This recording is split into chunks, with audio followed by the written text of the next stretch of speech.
Bismillahirrahmanirrahim. Assalamualaikum warahmatullahi wabarakatuh.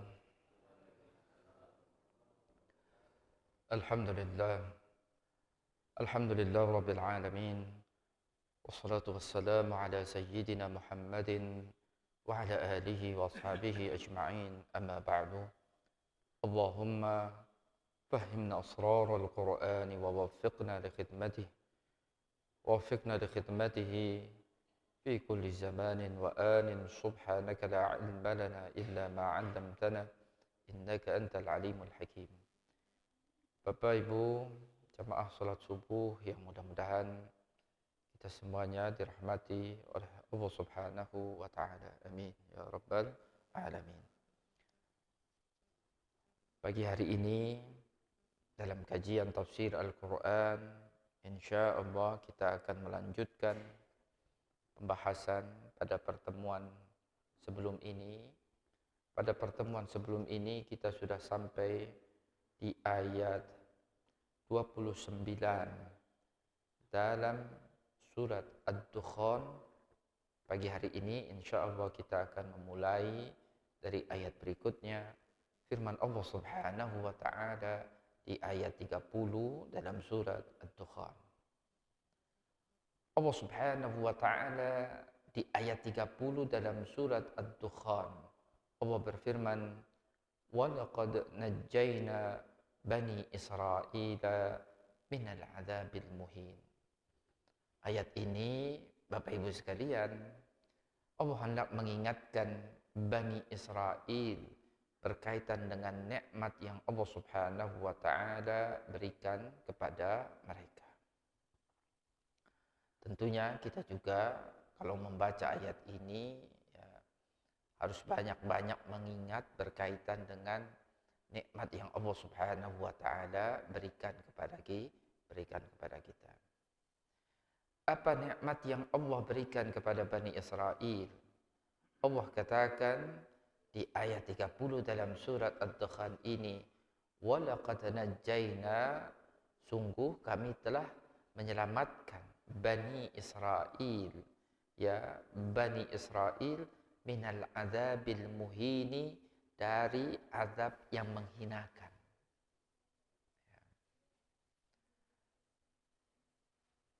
Azab yang menghinakan yang dimaksud yang selama ini dialami oleh Bani Israel, ya ketika negeri Mesir itu yang berkuasa adalah Fir'aun. Kita tahu, ya kan, Fir'aun ini diantaranya adalah membunuh anak laki-laki dari kalangan Bani Israel. Ya, anak laki-lakinya dibunuh. Qatlu abnaihim. Wastikhdamu nisaihim. Kaum perempuannya, ya kan, ya dijadikan sebagai ya, pekerja kasar, ya, istikhdamu nisaihim, ya, irhaquhum fil a'mali syaqqah. Kalangan Bani Israel pun diperbudak oleh Fir'aun dan kaumnya untuk melakukan pekerjaan-pekerjaan yang berat, ya. Ini adalah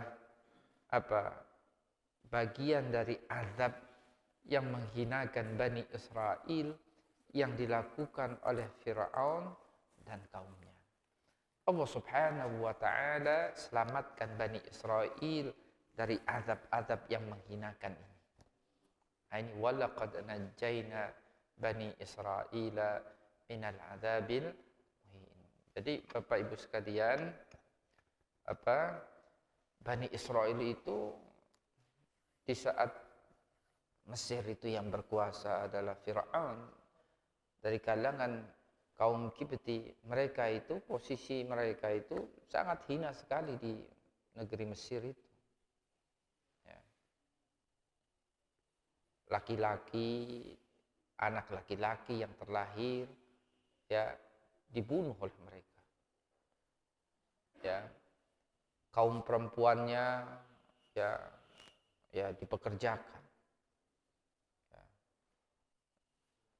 Laki-laki ya kan yang sudah berumur ya kan juga untuk mengerjakan proyek-proyek Fir'aun itu yang ya proyek-proyek seperti, maka ada seperti sekarang peninggalan Fir'aun itu masih kita lihat ya, piramid, seping ya kan, atau peninggalan peradaban Fir'aun ya kan, bukti kerajaan Fir'aun ya, itu yang mengerjakan itu adalah dari kalangan Bani Israel, diperbudak oleh Fir'aun untuk melakukan ini, untuk melakukan itu ya kan ya. Yang jelas Allah Subhanahu wa taala tegaskan di ayat 30 dalam surat Ad-Dukhan ini, pada akhirnya Allah Subhanahu wa taala menyudahi kekejaman Fir'aun terhadap Bani Israel.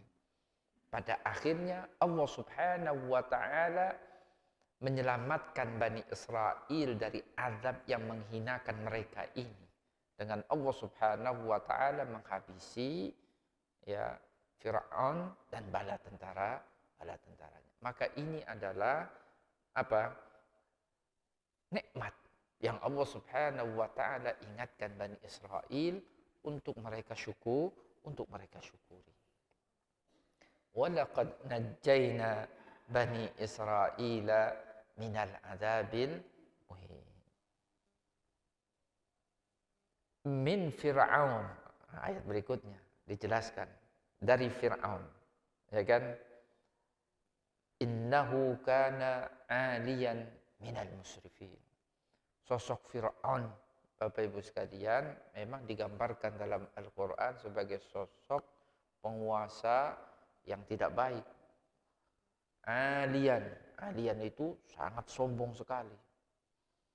Minal musrifin, disebutkan pada ayat ini sosok Fir'aun adalah sosok penguasa yang ya musrif itu melampaui batas ya kan ya, dalam apa ya, melampaui batas dalam kedurhakaannya kepada Allah, melampaui batas dalam melakukan kekejaman terhadap Bani Israel ya kan, melampaui batas dalam kediktatorannya ya kan ya, macam-macam. Tapi yang jelas Fir'aun itu kalau kita baca kisahnya yang diabadikan dalam Al-Quran, itu ada banyak sisi buruk yang Al-Quran abadikan berkaitan dengan sosok yang bernama Fir'aun ya. Min Fir'aun min tughyani Fir'aun, dari kedurhakaan Fir'aun, wa jabarutihi, dari kesombongan Fir'aun, innahu kana mutakabbira, sesungguhnya Fir'aun itu adalah sosok manusia yang sangat sombong sekali ya kan, mutajawizan al-had fit tughyani wal ijram, melampaui batas dalam melakukan sejumlah kejahatan. Qala as-Sawi, Imam as-Sawi berkata, hada min jumlati ta'dadin ni'am ala Bani Israel.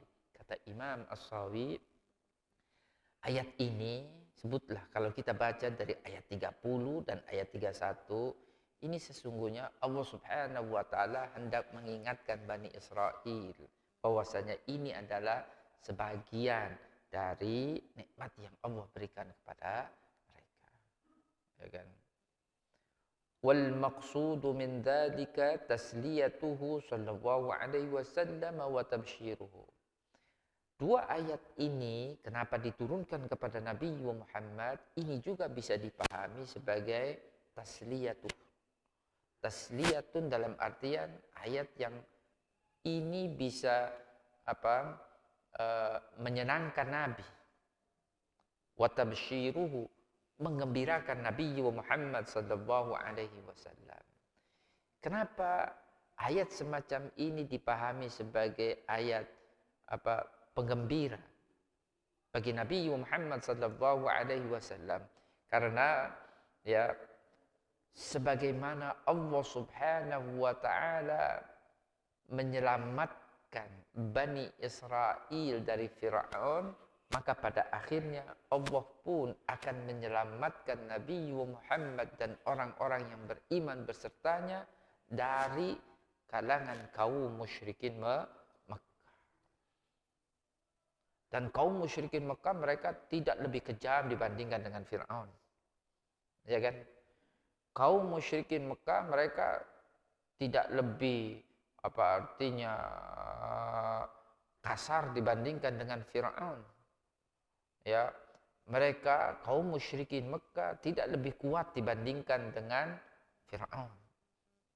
Maka Allah yang menyelamatkan Bani Israel dan akhirnya memberikan kemenangan kepada Bani Israel atas Fir'aun, maka sangat mungkin sekali bagi Allah untuk menyelamatkan orang-orang yang beriman, ya kan, Nabi Muhammad dan orang-orang yang beriman, dan akan memberikan pada akhirnya kemenangan kepada orang-orang yang beriman dan Nabi Muhammad sallallahu alaihi wasallam dari kalangan kaum musyrikin Makkah. Fa innahum lam yablughu fit tajabbur misla fir'aun wa qaumi. Mereka kaum musyrikin Makkah tidak lebih kejam lah kalau dibandingkan dengan kekejaman Fir'aun terhadap Bani Israel. Gak sampai setiap orang yang beriman kepada Nabi semuanya dihabisi, dibunuh oleh kaum musyrikin Mekah, tidak sampai sebegitunya. Ya kan? Tidak sampai juga yang terlahir dari bapak-bapaknya yang beriman kepada Nabi kemudian dieksekusi oleh kaum musyrikin, tidak sampai sebegitunya. Kaum musyrikin Mekah memperlakukan orang-orang yang beriman kepada Nabi Muhammad sallallahu alaihi wasallam. Tidak semuanya juga orang-orang yang beriman itu mereka diperbudak oleh kaum musyrikin Mekah sebagaimana Bani Israel diperbudak oleh Fir'aun. Ya kan? Nah, jadi kecuali mereka yang menjadi budak hamba sahaya seperti itu pun, ya kan, dalam kasus Bilal sebutlah, ya kan, pada akhirnya sahabat yang bernama siapa? Abu Bakar As-Siddiq pun kemudian menyelamatkan Bilal dari kekejaman tuannya. Ya kan? Jadi ya ayat ini ya makanya kemudian dipahami bisa ini ayat yang menyenangkan Nabi, menggembirakan Nabi, memberikan semacam harapan kepada Nabi Muhammad sallallahu alaihi wasallam. Kita baca ayat berikutnya, ya, Bapak Ibu sekalian. Ini masih kalau kita baca ayat 32 dalam surat Ad-Dukhan. Allah Subhanahu wa taala mengingatkan nikmat yang lain yang Allah berikan kepada kalangan Bani Israel. Ya, Bani Israel sebagaimana kita tahu itu adalah anak cucu dari Nabi Ya'qub alaihi salam. Ya, Bani Israel mereka ya dari kalangan mereka banyak para nabi-nabi itu diutus oleh Allah Subhanahu wa taala. Ya. Disebutkan di ayat 32, "Walaqad ikhtarnahum 'ala 'ilmin 'alal 'alamin." Allah Subhanahu wa taala telah memilih mereka kalangan Bani Israel dari umat-umat yang lain. Ya. Allah Subhanahu wa taala berikan kepada mereka ilmu pengetahuan yang tidak diberikan kepada umat-umat yang lain. Ya.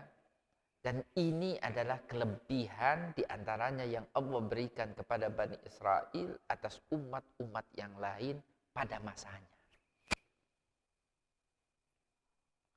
Dan itu berakhir dengan Nabi Muhammad sallallahu alaihi wasallam diutus. Ya kan? Karena ada satu ayat itu bunyinya apa? Kuntum khaira ummatin ukhrijat linnas. Kuntum, kalian umat Nabi Muhammad sallallahu alaihi wasallam merupakan sebaik-baiknya umat. Ya. Tapi sebelum ada umat Nabi Muhammad, kalau kita baca Termasuk Al-Qur'an di sini ya menegaskan kepada kita bahwasanya memang benar Allah Subhanahu wa taala lebihkan ya kan Bani Israel atas umat-umat yang lain dengan ilmu yang Allah Subhanahu wa taala anugerahkan kepada mereka. Maka kemudian mereka adalah orang-orang yang memiliki kepandaian, kecerdikan, ilmu pengetahuan yang lebih dibandingkan dengan umat-umat yang lain, ya memang seperti itu. Itu adalah bagian dari nikmat yang Allah berikan kepada mereka. Maka kemudian yang diutus dari kalangan para nabi itu didominasi oleh kalangan Bani Israel, ya memang faktanya demikian. Ini adalah bagian dari Allah Subhanahu wa taala melebihkan Bani Israel atas umat-umat yang lain.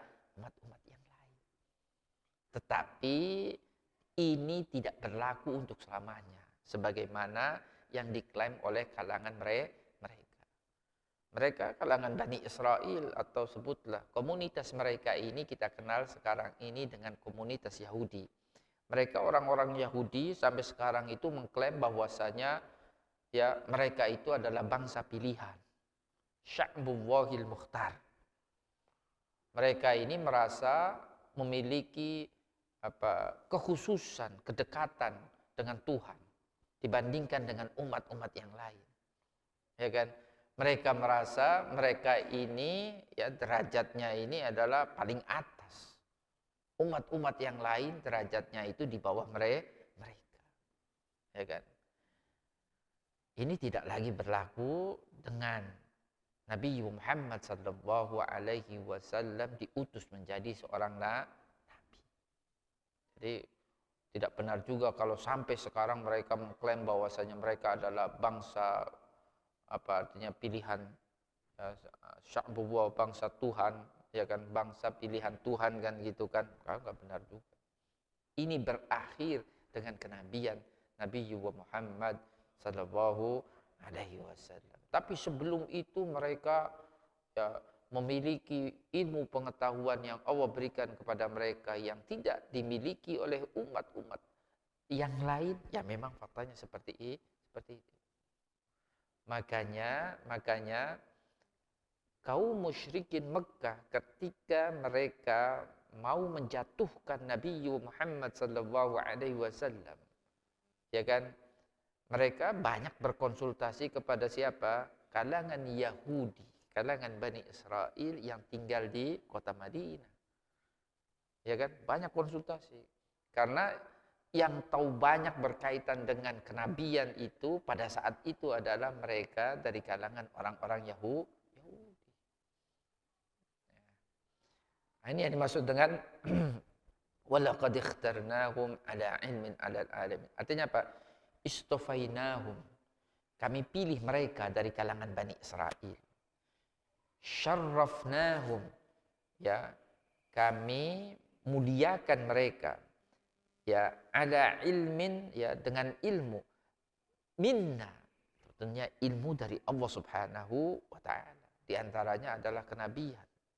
Ya kan? Kenabian, ilmu tentang agama, ya kan? Dari Allah langsung bistihqaqihim lidzalika syaraf ala jami'in nas fi zamanihim. Nah, ini penjelasannya. Karena itu kemudian mereka Allah Subhanahu wa taala memang lebihkan mereka ini dan mereka layak untuk mendapatkan itu ya kelebihan itu atas umat-umat yang lain pada zaman mereka.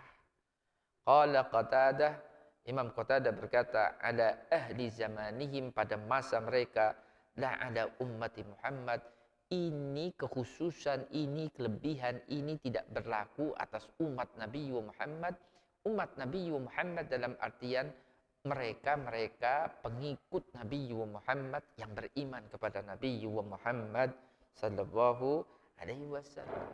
Karena sejatinya mereka Bani Israel itu semestinya mereka melebur menjadi bagian dari umat Nabi Muhammad.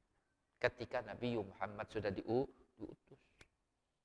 Tidak lagi kemudian mereka masih bertahan dengan identitas mereka bahwasanya kami ini adalah Bani Israel, ya kan? Ya. merasa kemudian mereka memiliki sejumlah keistimewaan, merasa bahwasanya mereka ini adalah bangsa pilihan. Ini kan sikap kayak gini kan sikap yang diskriminatif ya terhadap bangsa-bangsa yang lain, ya kan? Yang ini tidak diajarkan dalam ajaran agama Islam. Dalam ajaran agama Islam manusia mau asal usulnya itu apa, kakek nenek moyangnya itu apa, dia bangsanya apa, itu dalam ajaran agama Islam itu berlaku duduk sama rendah, berdiri sama tinggi. Yang membedakan hanyalah ketakwaan. Inna akramakum indallahi atqakum. Tapi kalau kalangan Yahudi sampai sekarang mereka meyakini bahwasanya asal usul mereka ini, mereka yang memiliki asal usul yang sama dengan mereka, mereka ini memiliki kelebihan dibandingkan dengan bangsa-bangsa yang lain. Ya, kan tadi ada ayat yang sudah kami sampaikan. Kuntum khairu ummatin ukhrijat linnas. Ya, kalau umat yang terbaik menurut Al-Quran itu umat yang bagaimana? Atau siapa umat yang terbaik menurut Al-Quran? Kuntum khairu ummatin, ya umat Nabi Muhammad. Umat Nabi Muhammad itu adalah apakah itu bangsa Arab? Enggak. Umat Nabi Muhammad itu ya mau bangsa Arab, mau bangsa non-Arab, yang jelas mereka dikatakan umat Nabi Muhammad kalau mereka beriman kepada Nabi, mereka menjadi pengikut Nabi Muhammad sallallahu alaihi wasallam dan menjalankan ajaran Nabi Muhammad sallallahu alaihi wasallam. Itu adalah umat Nabi Muhammad terlepas dari dia apa asal usulnya, terlepas dari dia apa bangsanya. Tapi kalau orang Yahudi tidak seperti itu.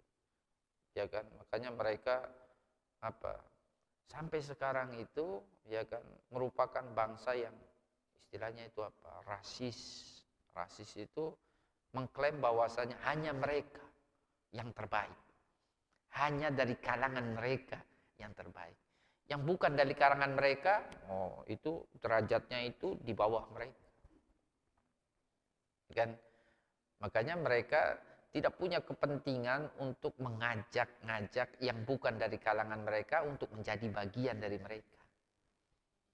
Ya kan? Tapi kalau orang Islam, ya siapapun selama dia ini adalah anak cucu Nabi Adam, maka mengajak kepada Islam itu ya diperuntukkan untuk mereka semuanya. Ya kan? Nah, ini ayat berapa? Ayat 30, ayat 32. Kalau kita baca ayat berikutnya, ayat 33, masih ini Allah berbicara berkaitan dengan nikmat-nikmat yang Allah berikan kepada Bani Israel. Bani Israel ini di samping nikmat dalam bentuk ilmu yang Allah berikan kepada mereka dan tidak diberikan kepada umat yang lain, sejumlah mukjizat pun Allah berikan kepada mereka kalangan Bani Israel. Umat yang paling banyak diberikan mukjizat oleh Allah Subhanahu wa taala itu adalah dari kalangan mereka Bani Israel. Makanya di ayat 33 Allah berfirman, "Wa atainahum minal ayati ma fihi bala'un mubin." Atainahum minal hujaj wal barahin. Kami berikan kepada mereka ya bukti-bukti, ya kan, yang menunjukkan ya kebenaran Allah Subhanahu wa taala tentunya. Ya kan, di mana bukti-bukti dan mukjizat-mukjizat itu tentunya terkandung di dalamnya itu apa? Ya, ujian yang nyata bagi mereka. Ya. Imtihanun dhahirun jaliyun liman tadabbara wa tabassar. Bagi orang yang mau ya berpikir, bagi orang yang mau dia melihat, ya tentunya bukti-bukti mukjizat-mukjizat ini ya sebagai apa, Bapak Ibu sekalian, ya bukti-bukti dan mukjizat-mukjizat ini semestinya ini menjadi sebab bagi keimanan mereka. Ya. Qala ar-Razi wal ayat, ya tentunya kalau kita berbicara tentang mukjizat apa, ya banyak sekali. Yang itu peruntukannya untuk kalangan Bani Israel. Imam Ar-Razi diantaranya di sini menyebutkan falkul bahri, terbelahnya lautan. Itu kan mukjizat yang luar biasa sekali. Allah perlihatkan itu di hadapan kalangan Bani Israel. Bagaimana Allah Subhanahu wa taala membelah lautan. Bagaimana kemudian kembali Allah menyatukan lautan. Bagaimana Allah Subhanahu wa taala menenggelamkan Firaun dan bala tentaranya. Mereka adalah orang-orang yang selama ini menindas kalangan Bani Israel. Ya kan? Ini nikmat yang sangat luar biasa sekali. Bukti kuat yang sangat luar biasa sekali yang menunjukkan kebesaran Allah Subhanahu wa taala. Ya. Belum lagi dalam perjalanan-perjalanan mereka. Ya, tadlilul ghamam, awan ya yang menaungi mereka, dan itu kisah itu diabadikan dalam Al-Qur'an. Inzalul manni was salwa, diturunkannya man, salwa. Ya, man itu semacam ya madulah gampangannya. Salwa itu ya apa artinya kayak daging-dagingan kan gitu kan dalam perjalanan mereka. Ya. Itu adalah bagian dari mukjizat-mukjizat yang Allah peruntukkan untuk mereka. Ya. Tentunya mukjizat-mukjizat yang lain pun banyak. Ya. Allati ma adharaha Allahu mithlaha ala ahadin siwahum. Mukjizat-mukjizat seperti ini tidak Allah peruntukkan, tidak Allah perlihatkan kepada selain mereka. Maka nikmat yang banyak ini yang Allah berikan dan khususkan untuk mereka semestinya menjadikan mereka lebih bersyukur kepada Allah Subhanahu wa taala. Maka sebutlah dengan kenabian Nabi Muhammad. Nih, berkaitan dengan kenabian Nabi Muhammad. Semestinya orang-orang yang mendukung kenabian Nabi Muhammad, orang yang berada di garis terdepan, yang mendukung kenabian Nabi Muhammad semestinya adalah dari kalangan mereka Bani Israel. Ya kan? Bukannya kalangan Ansor. Ansor itu kan bukan kalangan Bani Israel. Ya kan?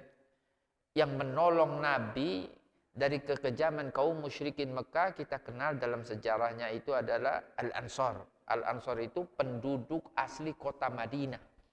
Dan mereka bukan dari kalangan Yahudi. Padahal di Madinah itu ada komunitas Yahudi, komunitas dari kalangan Bani Israel. Tapi apakah mereka menolong Nabi Muhammad? Sekali tidak. Padahal informasi berkaitan dengan kenabian Nabi Muhammad itu mereka miliki. Ya kan? Dan mereka selama ini berkoar-koar akan diutus seorang Nabi di akhir zaman. Tetapi ketika Nabi Muhammad SAW diutus, bukannya mereka ini beriman kepada Nabi Muhammad, bukannya mereka ini menolong Nabi Muhammad, bahkan dalam sejarahnya, sampai kenapa kemudian komunitas mereka Yahudi itu semuanya itu diusir dari kota Madinah. Karena apa? Mereka bukan saja tidak beriman. Kalau urusan iman tidak beriman itu urusan hak masing-masing, hak asasi. Islam pun tidak boleh hanya karena dia tidak beriman kemudian dibunuh, diusir, kan enggak seperti itu ajaran Islam. Tapi mereka melakukan semacam provokasi terhadap Nabi Muhammad. Mereka melanggar janji dengan Nabi Muhammad SAW dan mereka membantu musuh-musuh Islam yang memerangi Nabi Muhammad SAW.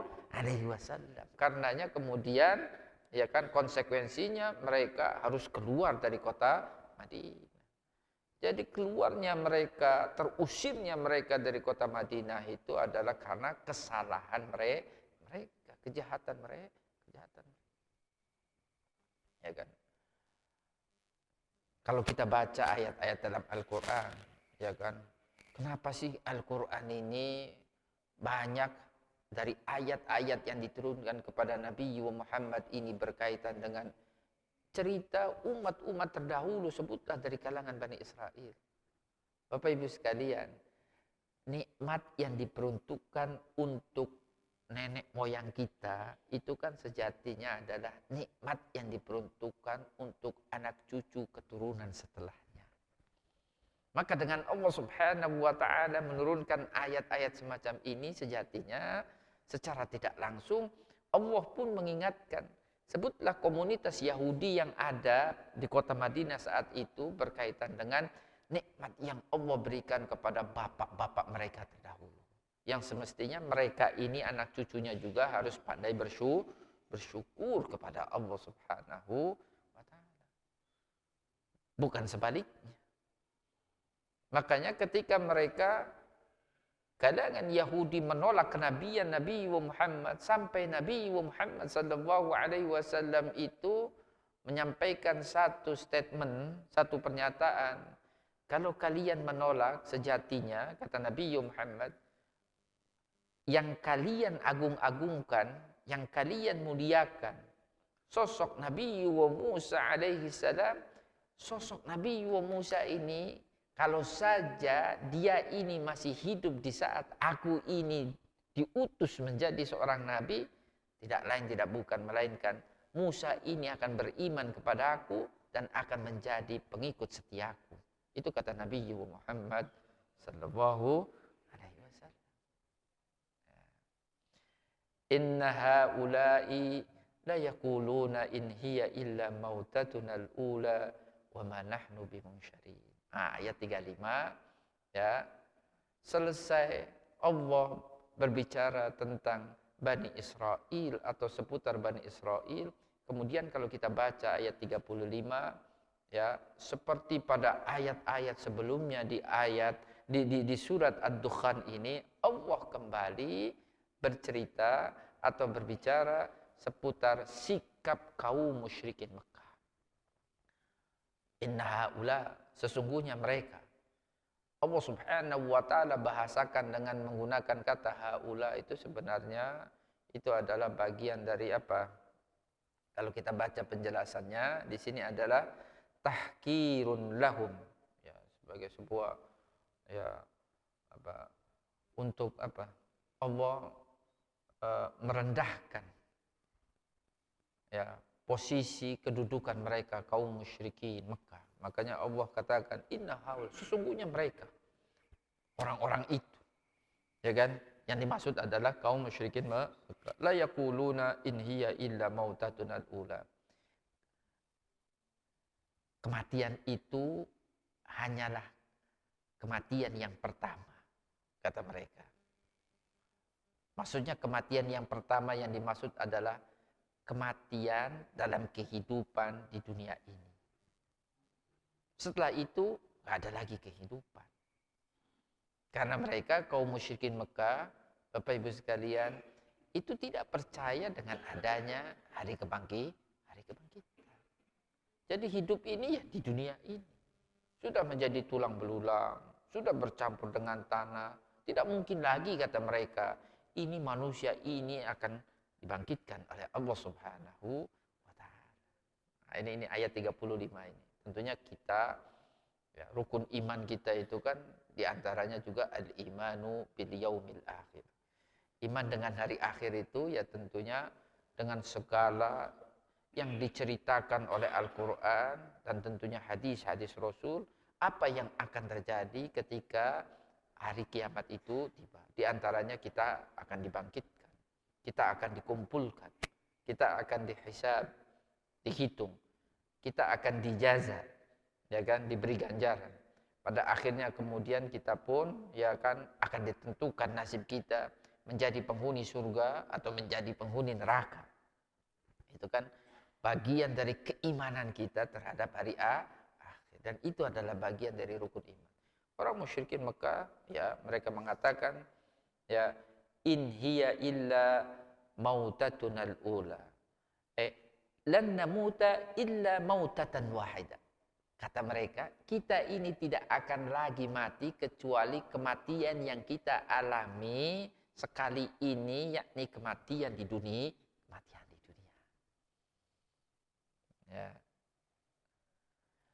Wal ghardu min qaulihim in hiya illa mautatuna al-ula, tentunya maksud dari pernyataan mereka kaum musyrikin Mekah yang mengatakan in hiya illa mautatuna al-ula, inkar al-ba'ts, pengingkaran terhadap adanya hari kebangkitan. Kannahum qalu idza mitna fala ba'tsa, kalau kita ini sudah mati udah enggak ada lagi kebangkitan. Wala hayat wala nusyur, tidak ada lagi kehidupan setelahnya. Ya. Summa sarahu bidzalika biqaulim, dan ini dipertegas dengan pernyataan mereka masih di ayat 35, wa ma nahnu bimunsyarin. Artinya apa? Wa ma nahnu bimab'utsin. Kami ini, kata mereka, sekali-kali tidak akan dibangkitkan. Maka ya mereka pun kalau kita baca ayat berikutnya, ayat 36, ya, sebagai ini tantangan mereka, ya, penegasan bahwasanya tidak akan ada lagi itu yang namanya kebangkitan. Manusia yang sudah mati tidak akan dia ini kembali dihidupkan. Mereka katakan di sini, fa'tu bi abaina in kuntum shadiqin. Sudah, kalau kalian, tentunya orang-orang yang beriman, Nabi Muhammad dan orang-orang yang beriman yang mempercayai adanya hari kebangkitan. Kalau kalian benar dengan kepercayaan kalian ini, dengan keimanan kalian ini, fa'tu bi abain. Sudah, datangkan bapak-bapak kami yang sudah mati. Ya, kami ini mau bertanya kepada mereka, apa benar, ya kan, ya, akan ada kehidupan setelah kematian di dunia. Kalau kalian memang benar, ya kan, dengan keimanan kalian, dengan keyakinan kalian bahwasanya akan ada itu kebangkitan, kita ini akan kembali ini dihidupkan setelah kematian kita, maka datangkan bapak-bapak kami yang sudah meninggal, kami ini mau bertanya kepada mereka berkaitan dengan kebenaran ini. Nah ini, ya, memang permintaan mereka ini kan aneh-aneh. Permintaan yang turunkan malaikat, mereka kan gitu kan, Muhammad, kalau kamu benar, turunkan malaikat, sertakan malaikat untuk mendakwai kami. Permintaan mereka ini kan aneh-aneh kan itu. Ya Muhammad, kalau kamu benar ini, ya kan, jadikan ini bukit-bukit Mekah ini bukit-bukit emas. Ya kan? Sama seperti kalau kita baca di sini kan itu kan, Muhammad, kalau kamu benar bahwasanya kami ini akan dibangkitkan, datangkan bapak-bapak kami yang sudah mati. Kami ini mau bertanya langsung kepada bapak-bapak kami yang sudah mati ini, apa benar kita ini akan dibangkitkan? Waktu bi abaina in kuntum shadiqin. Tentunya Bapak Ibu sekalian, Allah Subhanahu wa taala tidak serta-merta apa yang mereka minta kemudian Allah kabulkan. Ingat, kalau semua yang mereka minta ini Allah kabulkan, kemudian ternyata setelahnya mereka tidak beriman, maka konsekuensi yang harus ditanggung adalah ketika mereka tidak beriman setelah Allah mengabulkan permintaan mereka, mereka akan dihabisi oleh Allah Subhanahu wa taala. Ya kan? Makanya sebenarnya Allah tidak mengabulkan permintaan-permintaan aneh mereka ini, sebenarnya itu bagian dari bentuk kasih sayang Allah Subhanahu wa taala terhadap mereka. Benar itu malaikat diturunkan, sudah diturunkan malaikat tidak juga percaya, habis mereka. Tidak lagi Allah Subhanahu wa taala berikan tenggang waktu, toleransi atas ketidakberimanan mereka. Demikian pula ya berkaitan dengan permintaan-permintaan mereka ini, ya. Fa'tu bi abaina in kuntum shadiqin, khitabun dar Rasul, ya. Ini tentunya ditujukan kepada Nabi Muhammad wal mu'minin, dan orang-orang yang beriman. Ala wajhi ta'jiz. Tentunya mereka pun memahami bahwasanya Nabi Muhammad dan orang-orang yang beriman tidak mampu, ya kan, untuk merespon permintaan mereka ini. Ya. Ahyu lana aba'ana. Hidupkan kembali untuk kita ini bapak-bapak kami yang sudah meninggal. Ya. Liyukhbiruna bisidqikum, agar supaya bapak-bapak kami ini menginformasikan kepada kami berkaitan dengan kebenaran kalian. In kuntum shadiqin, kalau kalian benar fi anna hunaka hayat ba'da hadhil hayat, bahwasanya akan ada kehidupan setelah kehidupan ini. Ya.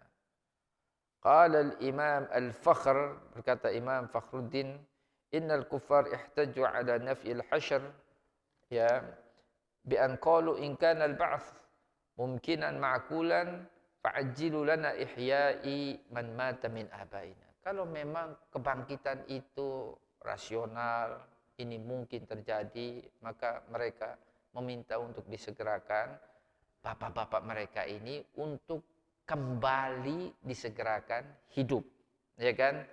Agar supaya ini menjadi bukti bagi mereka berkaitan dengan kebenaran ajaran Nabi Muhammad sallallahu alaihi wasallam, bahwasanya pada hari kiamat nanti manusia akan dibangkitkan. Qala Al-Qurtubi, berkata Imam Al-Qurtubi, qailu hadza Abu Jahal. Kata Imam Al-Qurtubi, yang meminta untuk dihidupkan bapak-bapak mereka yang sudah meninggal itu, dalam ceritanya kata Imam Al-Qurtubi adalah sosok musyrik yang bernama Abu Jahal. Qala ya Muhammad, in kunta shadiqan fi qaulika fab'ats lana rajulaini min abaina. Sudahlah, tidak harus semua bapak-bapak kami yang meninggal ini untuk kembali dihadirkan kepada kami, kembali dihidupkan. Cukup 2 orang saja. Salah satunya adalah Qusay bin Kilab. Ya kan? Qusay bin Kilab ini ya nenek moyangnya orang musyrikin Mekah. Ya kan? Kenapa Qusay bin Kilab? Fa innahu kana rajulan shadiqa. Karena dalam kisahnya Qusay bin Kilab ini adalah jujur-jujurnya orang Quraisy Mekah. Maka kita mau tahu apa jawaban Qusay bin Kilab yang sudah meninggal ini ketika dia dihidupkan. Apa jawabannya berkaitan dengan apa yang kamu sampaikan kepada kami, bahwasanya akan ada itu yang namanya hari kebangkitan. Linas'alahu amma yakunu ba'dal maut. Dengan kamu menghadirkan dan menghidupkan Qusay bin Kilab, kami ini akan bertanya kepadanya berkaitan dengan kehidupan setelah kematian di dunia. Ya, ini. Tentunya Bapak Ibu sekalian, Allah Subhanahu wa taala ketika hendak membuktikan bahwasanya Allah sangat mampu dan mudah untuk kembali menghidupkan manusia itu kan, ya tidak harus juga dengan menghidupkan orang yang sudah mati. Bukti-bukti yang banyak itu kan, ya, alam semesta ini, ya kan, tandus bumi bagaimana kemudian Allah hidupkan. Ya. Belum lagi kalau kita membaca kisah umat-umat terdahulu, ya kan, bagaimana Allah Subhanahu wa taala dalam kasus Nabi Ibrahim, ya kan, burung, ya, kemudian dipotong-potong, ya, kemudian dengan sekali tepukan kemudian Allah Subhanahu wa taala menghidupkan. Nah, itu kan, ya, kisah itu dikisahkan kan sebenarnya bagian dari untuk membuktikan Allah ini mampu untuk artinya menghidupkan, ya kan, ciptaannya yang sudah mati. Ya. Bahkan dalam kasus Nabi Musa, ya kan, ada kisah kenapa ada surat Al-Baqarah itu. Ya, di zaman Nabi Musa itu terjadi orang sudah mati terbunuh, kemudian ya orang berselisih paham, berkonflik berkaitan dengan siapa yang membunuh. Maka kemudian Allah hidupkan kembali orang ini untuk menginformasikan kepada orang yang masih hidup siapa pembunuhnya. Itu juga terjadi pada masa Nabi Musa alaihi salam. Dan itu kisah itu dikisahkan dalam Al-Qur'an. Belum lagi Nabi Isa. Nabi Isa itu kan terlahir secara tidak normal, tidak sesuai dengan hukum alam, ya kan? Kisahnya itu kan dihidupkan, kisahnya itu kan diabadikan dalam Al-Quran dan dikisahkan. Dia hanya lahir dari seorang ibu. Nah, ini kan sebenarnya cerita-cerita seperti ini, belum lagi ciptaan-ciptaan Allah dan apa yang Allah lakukan di alam semesta ini, lebih dari cukup untuk membuktikan bahwasanya dalam kemampuan Allah untuk Allah kembali menghidupkan manusia. Ya kan? Bahkan ada satu ayat ya Allah tegaskan, kembali menghidupkan itu jauh lebih mudah dibandingkan dengan menciptakan dari awal. Wa huwa ahwanu alaih. Kata Allah Subhanahu wa taala dalam salah satu ayatnya. Demikian kurang lebih Bapak Ibu